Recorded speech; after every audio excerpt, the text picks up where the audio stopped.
Item ಯಾವುದೇ ಇರಲಿ try ಮಾಡಿ ಆಚಿ ಚಿಕನ್ ಮಸಾಲಾ. ಆಮೇಲೆ ಇನ್ನೊಂದು, ನಿನ್ನೆ ಕಾಂಗ್ರೆಸ್ನ ಸುಮಾರು 25ರಿಂದ 30 ಜನ ಸೀನಿಯರ್ ಲೀಡರ್ಗಳು ಸಭೆ ನಡೆಸಿರುವಂಥದ್ದು. ಅಂದರೆ ಬರೀ ಫಸ್ಟ್ ಟೈಮರ್ಸ್ MLAಗಳಿಗೆ ಮಾತ್ರ ಅಲ್ಲ, ನಮ್ಮ ಸೀನಿಯಾರಿಟಿನೂ ನೀವು ಗಣನೆಗೆ ತೆಗೆದುಕೊಂಡು ನಮಗೂ ಮಿನಿಸ್ಟರ್ಶಿಪ್ ಕೊಡಬೇಕು ಅಂತ ಡೆಲ್ಲಿಗೆ ಹೋಗೋಕ್ಕೆ ಪ್ಲಾನ್ ಮಾಡಿದ್ದಾರೆ.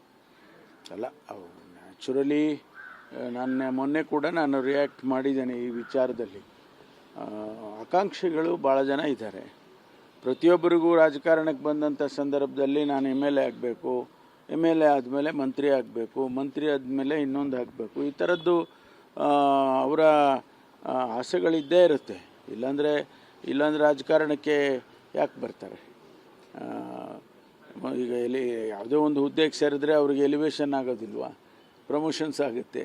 ಒಂದು ಹುದ್ದೆನಲ್ಲಿ ಸೇರಿದಾಗ ಈಗ ನಾವು ಸಬ್ ಇನ್ಸ್ಪೆಕ್ಟರ್ನ ನೇಮಕ ಮಾಡ್ತೀವಿ, ಅವನು ನೆಕ್ಸ್ಟು ಇನ್ಸ್ಪೆಕ್ಟರ್ ಆಗ್ತಾನೆ, ಆಮೇಲೆ DYSP ಆಗ್ತಾನೆ, SP ಆಗ್ತಾನೆ. ಈ ಥರ ಈ ರಾಜಕಾರಣದಲ್ಲೂ ಕೂಡ ಶಾಸಕರಾದವರು ಮಂತ್ರಿ ಆಗಬೇಕು ಅಂತ ಸ್ವಾಭಾವಿಕವಾಗಿ ಅವರಿಗೆ ಆಸೆಗಳು ಇರ್ತವೆ. ಅದರಲ್ಲಿ ಆ ದೃಷ್ಟಿಯಲ್ಲಿ ಅದೇನು ತಪ್ಪು ಅಂತ ನಾನು ಹೇಳೋದಿಲ್ಲ. ಅವರು ಮೀಟಿಂಗ್ ಮಾಡ್ಕೊಳ್ಳೋದು ಅಥವಾ ಅವರು ಕೇಳ್ಕೊಳ್ಳೋದು, ಹೈಕಮಾಂಡ್ ಅವ್ರನ್ನ ಕೇಳೋದು, ಅದೆಲ್ಲ ನಡೀತಾ ಇರುತ್ತೆ. ಇದೆಲ್ಲ ಒಂದು ಪೊಲಿಟಿಕಲ್ ಸಿಸ್ಟಮ್ನಲ್ಲಿ ಒಂದೊಂದು ಪ್ರಕ್ರಿಯೆ ನಡೀತಾ ಇರುತ್ತೆ.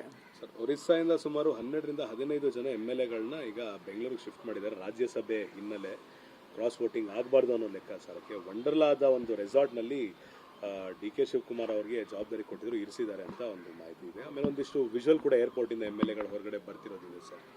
ಅಲ್ಲ, ಮಾಹಿತಿಗಳು ಬರ್ತಾ ಇದ್ದಾರೆ ಅಂತ ಮೊದಲು ಮಾಹಿತಿ ಇತ್ತು ನನ್ನ ಹತ್ರ. ಆದರೆ ಈಗ ಅವ್ರು ಬಂದಿರೋದು ಮತ್ತು ಅವರ ಪರ್ಪಸ್ಸು ಅದೆಲ್ಲ ಬಹುಶಃ ನಮ್ಮ ಅಧ್ಯಕ್ಷರೇ ಅದನ್ನು ಮಾನಿಟರ್ ಮಾಡ್ತಾರೆ ಅಂತ. ಈಗ ಸದ್ಯಕ್ಕೆ ಅದು ಯಾವ ಥರ ರೌಂಡ್ಸ್ ನಡೀತಾ ಇದೆ ಅಂದರೆ ಸರ್, ಈ ಹಿಂದೆ ಗುಜರಾತ್ನ ಆಪರೇಷನ್ ಮಾಡಿದ್ರು, ಜೈಲಿಗೆ ಹೋಗಿ ಬಂದರು, ಅಂದರೆ ಕಾಂಗ್ರೆಸ್ ಪಕ್ಷಕ್ಕೆ ತಮ್ಮ ನಿಲುವನ್ನು ತೋರಿಸಿದ್ರು. ಈಗ ಮತ್ತೊಂದು ಅವಕಾಶ, CM ಹುದ್ದೆ ಮೇಲೆ ಕಣ್ಣಿಟ್ಟಿದ್ದಾರೆ. ಈಗ ಮತ್ತೊಮ್ಮೆ ಅಸ್ಸಾಂದು ಒರಿಸ್ಸಾದು ಗೆಲ್ಲಿಸ್ಕೊಂಬಂದ್ರೆ CM ಹುದ್ದೆ ಈಸಿ ಆಗ್ಬೋದು ಅನ್ನೋ ಲೆಕ್ಕಾಚಾರ.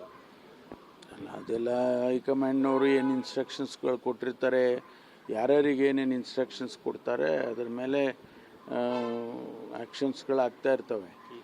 ಅವರೇನಾದರೂ ನಮ್ಮ ಅಧ್ಯಕ್ಷರಿಗೆ ಅವರಿಗೆ ಸೂಚನೆ ಕೊಟ್ಟು ನೀವು ಜವಾಬ್ದಾರಿ ತಗೋಬೇಕು ಅಂದರೆ ಆ ಜವಾಬ್ದಾರಿ ಅವ್ರು ಮಾಡ್ತಾರೆ. ಮತ್ತೊಂದು